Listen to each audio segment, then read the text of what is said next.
Bonjour tout le monde. Donc aujourd'hui on va préparer une soupe facile à faire, très rapide et très très bonne. Et franchement je vous conseille de l'essayer et de m'en donner des nouvelles. Alors je vais vous donner les ingrédients. Donc on commence ici avec 2 fenouils. Oui, 2 fenouils.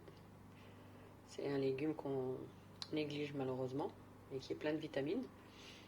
Un poireau, une pomme de terre, une pomme de terre douce, un navet, 2 morceaux de butternut, du céleri, beaucoup de céleri, 3 carottes et du bouillon de légumes. Pour le bouillon de légumes, je sais que vous allez me demander, donc je vais vous montrer. C'est celui-ci. On va avoir besoin aussi d'un peu de beurre. En épices, on aura besoin de paprika, gingembre, sel et poivre. Allez, on va commencer la cuisson. Donc, on va prendre une cocotte. On va y mettre le beurre. Moi, je fais toujours comme ça. Je préfère, je trouve que les légumes, ils ont meilleur goût. Ensuite, on va venir ajouter le navet. Il n'y a pas d'ordre, hein. On va baisser le feu. On va ajouter le céleri.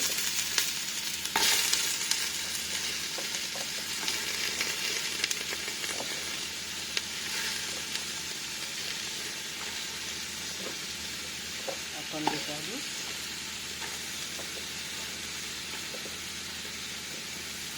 La butternut. La butternut, c'est une sorte de courge, hein. Très très sucré. Les pommes de terre.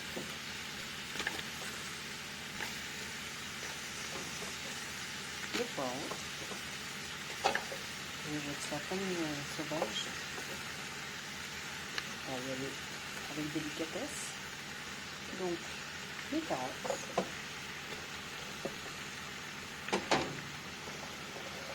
Et enfin, les fenouils. Vous verrez, les fenouils, ça va donner un goût exquis. Avec les céleri, je mets toujours beaucoup de céleri.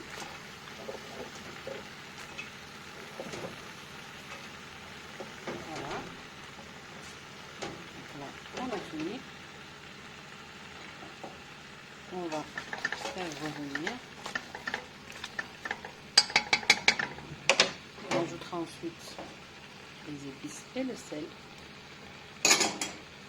Et on ajoutera le bouillon. Donc une fois qu'on a fait revenir les légumes dans le beurre, environ 5 minutes, on va venir ajouter l'eau.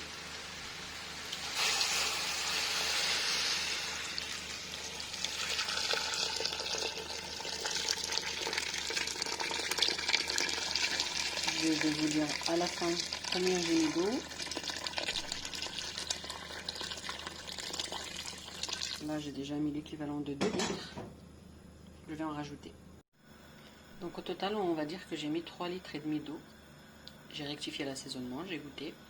Maintenant je vais fermer ma cocotte et je vais laisser cuire à peu près 25 minutes. Voilà, donc au bout de 35 minutes à peu près de cuisson, j'ai mis la cuisson sous pression, donc j'ai fermé la cocotte. Voilà, on va maintenant prendre un mixeur plongeant. Pour les personnes qui n'en ont pas, vous pouvez utiliser le blender, il n'y a pas de souci. On va mixer tout ça et notre soupe sera prête. Voilà, notre soupe est prête, on n'a plus qu'à la servir.